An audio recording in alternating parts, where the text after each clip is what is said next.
아이유는 16세에 데뷔하여 14년간 활동해오고 있는 대한민국 대표 가수로 남녀노소 가리지 않고 전 국민이 좋아하는 가수입니다. 내는 앨범마다 히트를 쳤고 올해 발매한 곡이 아니더라도 길에서든 TV에서든 꾸준히 그녀의 음악과 광고 등을 발견할 수 있습니다. 그렇기에 그녀의 자산은 어마어마할 것으로 추정되는데요.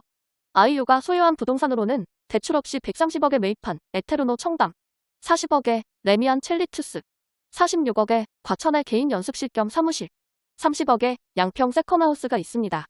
겉으로 드러난 부동산 자산만 이 정도이며 언론에서 보도된 재산만 572억으로 나타나고 있습니다. 아이유는 작은 소속사를 상장시켜 시총 2조 원까지 만든 장본인이기 때문에 재계약 시 수익 구조 등이 신인 때와 많이 달라져 그녀의 재산은 1000억 단위가 넘어갈 것으로 예상됩니다. 현재 아이유는 대한민국에서 안티가 거의 없는 연예인으로 알려져 있습니다. 과거 신인 때 안티팬이 많았으나 그녀의 음악을 듣고 열혈 팬이 된 사람들이 많다고 합니다. 아이유는 특히 감성을 잘 이끌어내는 계절, 날씨, 요일별 음악이 많아 젊은 세대에게도 꾸준히 인기를 얻고 있으며 40대에서 70대를 겨냥한 리메이크 곡으로도 인기를 얻고 있습니다. 또한 아이유는 연기 활동을 통해서도 이름을 알려왔으며 꾸준히 음악 및 연기 활동을 병행한 결과 아이유라는 연예인을 모르면 몰랐지 좋아하지 않는 사람들은 없을 정도가 됐다고 합니다. 또한 아이유는 최근 한국을 넘어서 여러 나라에 자기 자신을 알리기 시작했다고 하는데 그곳은 바로 칸 영화제입니다. 2022년 5월 열린 칸 영화제에서 브로커라는 영화의 주연으로 얼굴을 알렸으며 칸 영화제에서 프랑스 인플루언서와 어깨빵 해프닝도 있었다고 합니다. 아이유는 어릴 적부터 데뷔하여 감당하기 힘든 스트레스와 압박으로 연예계 생활을 이어나갔다고 하는데요. 그 안에서 아이유가 힘을 낼 수 있었던 이유는 가족과 팬들 덕분이라고 합니다. 아이유는 팬들과 함께하는 단톡방에 참여하고 있으며 공연을 보러 온 팬들에게 선물을 잘하는 가수로도 잘 알려져 있습니다. 공항에서 자신을 보러 오는 팬들이나 기자들이 경호원에 밀려 넘어지면 밀지 말아달라고 요구하며 배려한다고 합니다. 아이유는 자신의 활동을 오랫동안 변함없이 지켜봐주고 응원해준 팬들에게 보답하려고 항상 애쓴다고 하며 이런 언행 하나하나로 아이유의 인품과 인성을 엿볼 수 있습니다. 또한 매 앨범마다 팬들이 듣고 싶어하는 음악을 연구하고 팬들만을 위한 가사를 쓰기도 한다고 합니다. 아이유는 유재석 다음으로 인품이 훌륭한 연예인으로 잘 알려져 있습니다. 팬들을 향한 사랑뿐만 아니라 자신과 일하는 스태프, 가수 후배들을 위해 힘쓰기도 한다고 합니다. 한 예로 아이유는 회사와의 재계약 조건으로 스태프들의 복지, 연봉 인상을 제시한 적도 있으며 어린 나이부터 활동하는 후배들에게 선물도 자주 해준다고 합니다. 또한 아이유는 연예계에 공공연하게 알려진 기부여왕이라고 합니다. 데뷔 후 2년차 때부터 본격적으로 기부를 시작하여 자신의 모교에 매년 수천만 원씩 기부를 하고 소외아동에게 억대의 금액을 기부하기도 하고 코로나 재해 피해자들과 의료진들에게도 수억 원을 기부하였다고 하며 지금까지 공개된 기부 내역만 해도 43억 원으로 추정된다고 합니다. 그리고 아이유는 자신이 광고 모델로 있는 광고주를 찾아가 함께 기부할 것을 제안할 정도로 선한 영향력을 행사하고 있다고 합니다. 아이유의 성격상 비공개 기부가 많을 것으로 예상되어 비공개 기부까지 합친다면 그 액수는 50억 원이 훌쩍 넘을 것으로 예상된다고 합니다. 아이유의 연기 작품은 2011년 드림아이, 2013년 최고다 이순신과 예쁜 남자, 2015년 프로듀사, 2016년 달의 연인 보보 경심녀, 2018년 나이 아저씨, 그리고 2019년 호텔 델루나가 있고 최근 영화 브로커까지 꾸준히 연기 활동을 해왔습니다.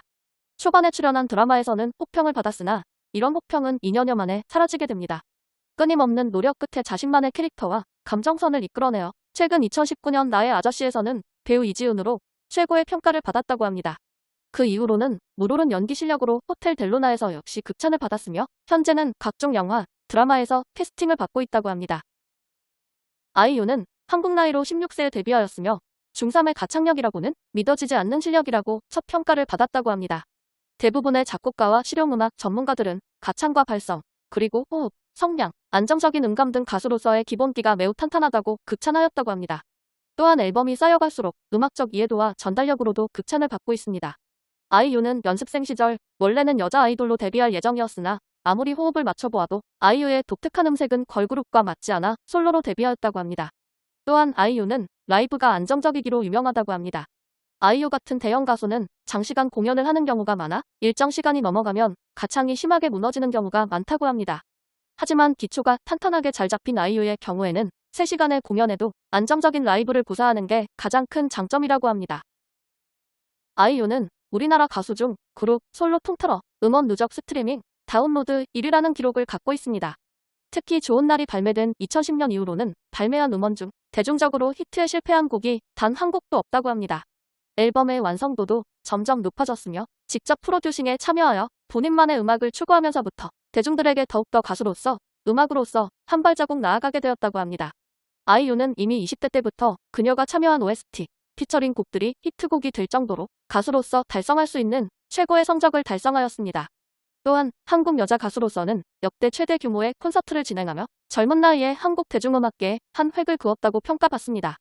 음반 판매량 역시 2022년 1월까지 142만 8,406장의 음반을 판매하여 최근 10년간 가장 많은 음반 판매량을 기록한 여성 솔로 가수이며 역주행하는 음악이 가장 많은 가수로도 평가받습니다. 최근 2022년 10월경 아이유는 청력에 이상이 있다고 밝혔습니다. 이에 팬들은 바쁜 스케줄에 불면증에 큰 무대를 두고의 압박감 등등 때문에 생긴 것으로 예측하였으며 이를 안타까워하였다고 합니다. 다행히도 아이유는 청력 자체에 문제가 생긴 것은 아니라고 하며 동료 가수 중에도 아이유와 같이 이관 개방증이라는 증상을 겪는 사람이 많다고 합니다. 아이유가 앓고 있는 이 증상은 평상시 닫혀 있어야 하는 이관이 항상 개방돼 나타나는 질환으로 목소리 울림이나 호흡음이 귀에서 들리며 귀가 먹먹한 이충만감 증상 등이 악화하거나 장기간 이어지는 병으로 원인으로는 비염, 스트레스, 불안과 긴장 등이라도 합니다. 또한 아이유는 데뷔 초창기부터 많은 사람들의 관심을 받으며 유명해졌기 때문에 인기에 대한 회의감과 자기 자신에 대한 의구심이 있었다고 밝혔습니다. 자신은 원래 아무것도 아닌 존재인데 이렇게 많은 사람들에게 사랑을 받는 것이 두려웠고 이 거품이 언젠가는 사라지겠지 하는 생각에 휩싸여 힘든 시간들을 보냈었다고 합니다. 앞으로도 아이유님의 행보를 응원합니다. 많은 활동도 좋지만 건강은 유한한 것이므로 건강해치지 않고 오래오래 좋은 음악을 들려주며 승승장구하시길 바랍니다. 끝으로 아이유 씨의 귀여운 수면 내시경 썰을 들어보고 영상 마치겠습니다. 저는 그 수면 마취를 하는데 네. 왠지 나는 마취가 안 될 것 같은 거예요. 그런 느낌이 있죠. 모두가 다 이 수면 마취가 되지만 나는 왠지 안 먹힐 것 같은 안 먹힐 것 같아서 걱정을 많이 하고 있었어요. 근데 네. 이제 간호사 언니가 자 이제 잠드실 거예요. 그랬는데 네. 아니나 다를까 안 든 거야 잠이. 그 약이 안 먹어. 약이 안 먹은 거예요. 그래서 네. 제가 언니 저 잠이 안 들어요. 그랬어요. 그러니까 네. 그 간호사 언니가 내일 끝나셨어요. 구독과 좋아요, 알림 설정을 눌러주시면 더욱더 많은 인물 정보를 받아보실 수 있습니다. 감사합니다.